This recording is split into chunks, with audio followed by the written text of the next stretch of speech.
that generation was. I've swung the pendulum the other way, where it's my kids who are asking me, "Hey, Dad, how come you never talk to us about the family business, or you don't even talk about a new product that you've launched?" Or they have to read about it in the newspapers. I think there's probably a healthy mix of trying to keep business in the boardroom or the conference room, and trying to keep family time where family is.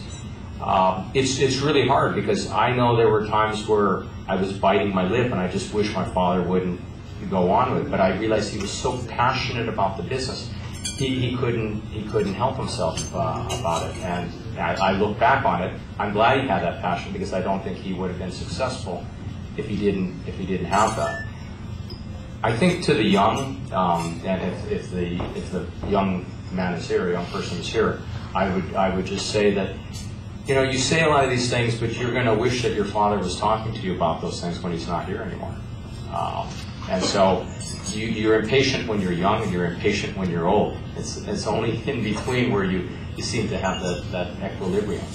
I don't think there is a right answer. You just have to find a way to perhaps broach the subject and say, maybe Dad, at Sunday lunch, maybe could we not talk about this, and can we just talk about family? Can we talk about a movie? We can talk about something else. And that might set off fireworks, and Dad won't talk to him again for the next month because he felt his son was disrespectful. But you know what? It wouldn't be the first time a father had yelled at his son. Welcome to the club. Is your wife in the business? Does she have a position in the last? No. That's one of our family agreements. No in-laws / outlaws are involved in the business. But we knew that going in. And when I was courting my wife, she didn't want to work. I grew up in a traditional household where my mother stayed home and she raised the children, and that's what I was looking for. A lot of the other girls that I dated, they wanted their careers, and I thought that's fantastic. It's just not what I was looking for.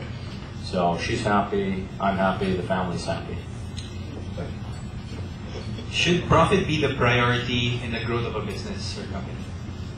This is. I can almost see my father telling me the story. He says, if you worry about the bottom line, it will not happen. If you do the right things, you will be rewarded later on. And I remember hearing him say that, and I said, yeah, but. And he would keep a keen eye on the bottom line, but he wasn't necessarily driving it as the primary agenda. He was driving process, and process is then what allowed us to become better, whether that's engineering process, product flow process, strategic thinking process. That, I think, is where the focus is. What is your call? What is your calling? For us, it's about being, the leader in providing affordable nutrition. Now, that's what I wake up to do every day. That's what I expect our entire team, cast of team members to do, and that's what we talk about. We have a whole different way of achieving it. The accounting guys, the marketing guys, the sales guys, the manufacturing guys. But it's what is your purpose, and if you are successful in achieving that purpose, then your bottom line will be there. Sometimes other years better than some. Last year was a great year for us. This year is probably not going to be as good. What is the leader in affordable nutrition's view on corporate social responsibility, and how you can use your product in other ways than selling them on the shelves? So basically, I'm asking, what are your social projects?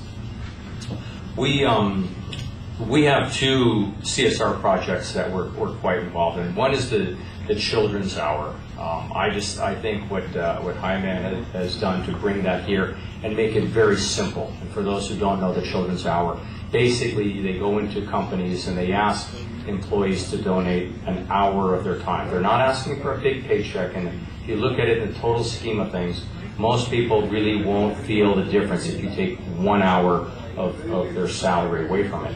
In our case, we've done that, and then the company matches whatever the collective sum of that is. It goes to an organization that's run through the Ayala Foundation that we know the majority of the funds are going to be used for the beneficiary. and not a big chunk of that going towards the administrative costs of that. I don't think we as a company are big enough to have huge foundations. We do have a foundation in my parents' name, so we do go off and do other projects, but I think we look for ways where we can be involved in something in a meaningful way. The other project that's touched me very deeply is Gawad Kalinga. I remember sitting actually here in the Tower Club in the boardroom, listening to Tony Meloto's story, and ever since then, we've been advocates of GK. We've built about 150 homes now. What I like about this is that we're not just putting a roof over someone's head, we're actually giving them a second chance at life. Because if we look at what happens with people that are poor, they lose their dignity, and they lose their pride in themselves, and they feel extremely hopeless. When you give them a second chance at that, putting a roof over their head, putting them into a community, because again with Gawad Kalinga, what happens is that you put the seed capital and all the beneficiaries come together and help build each other's house. So you have the spirit of bayanihan, you have the spirit of community. And the next step of that is sustainability. And from there we look at livelihood programs that will then give these people a chance to make a living for themselves. So what we did is with a lot of our scrap materials, they were using the scrap materials to turn those into bags. You know, nothing fancy, but they were able to sell it. We also use a lot of rags to clean stuff off, so we've given that to the women in the community to help make rags that we in turn buy from that community. And then our latest project is to use Alaska powder tilled milk to go make polvoron, and that can be sold in the palengke. So this is ways so it becomes a very sustainable circle of helping these people. And these people, a lot of these people in the Gawad Kalinga home in San Pedro used to be squatters outside of our plant. And now we've given them something else that they can do.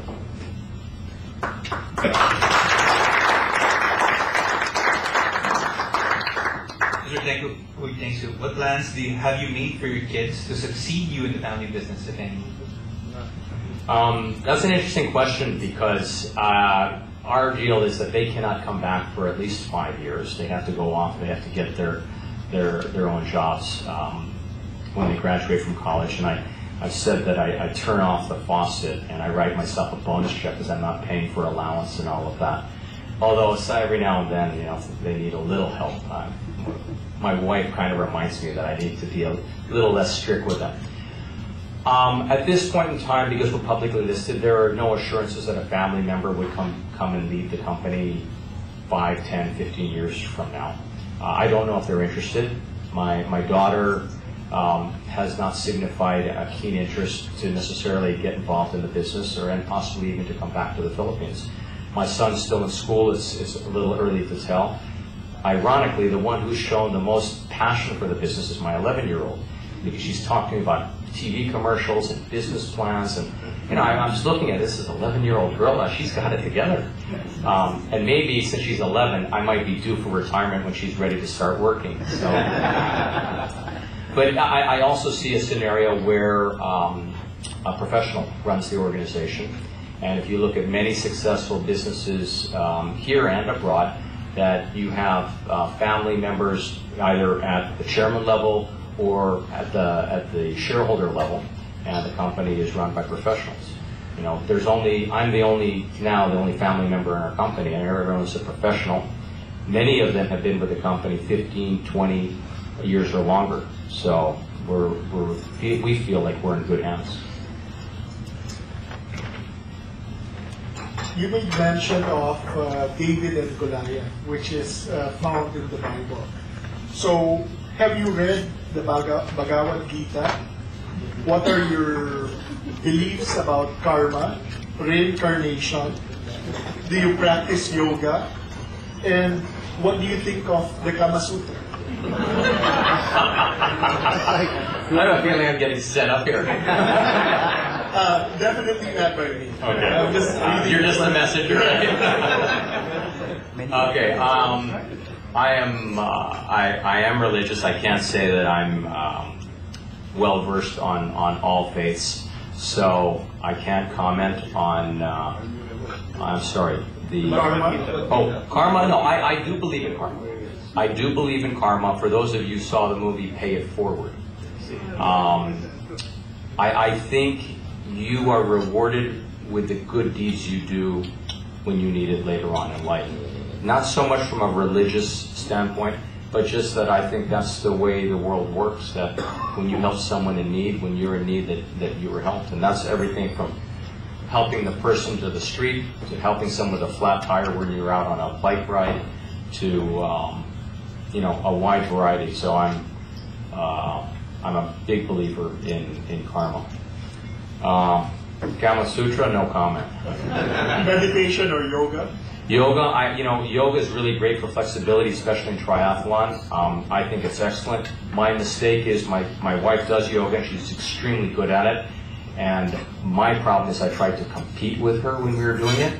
And so my first time out there, I tried to do down dog as well as she did. And I stretched so much that my hamstrings were down around my ankles.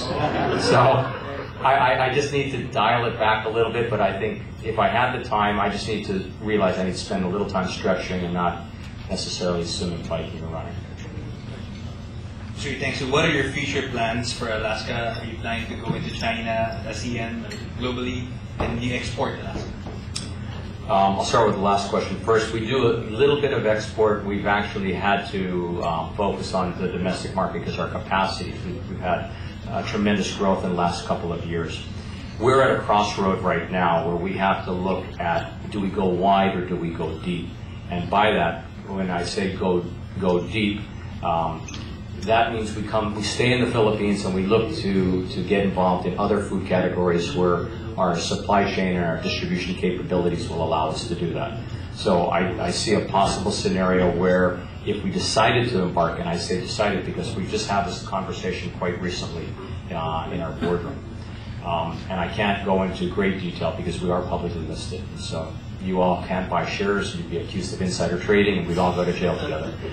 But I mean, philosophically, yes. So if we go deep, that means we penetrate the market further and we take advantage of our distribution capabilities. If we go wide, we stay within our dairy sector and we go outside of the Philippines, cross-border into other areas, whether it's Southeast Asia or China. And we have looked at China. I've been over there several times.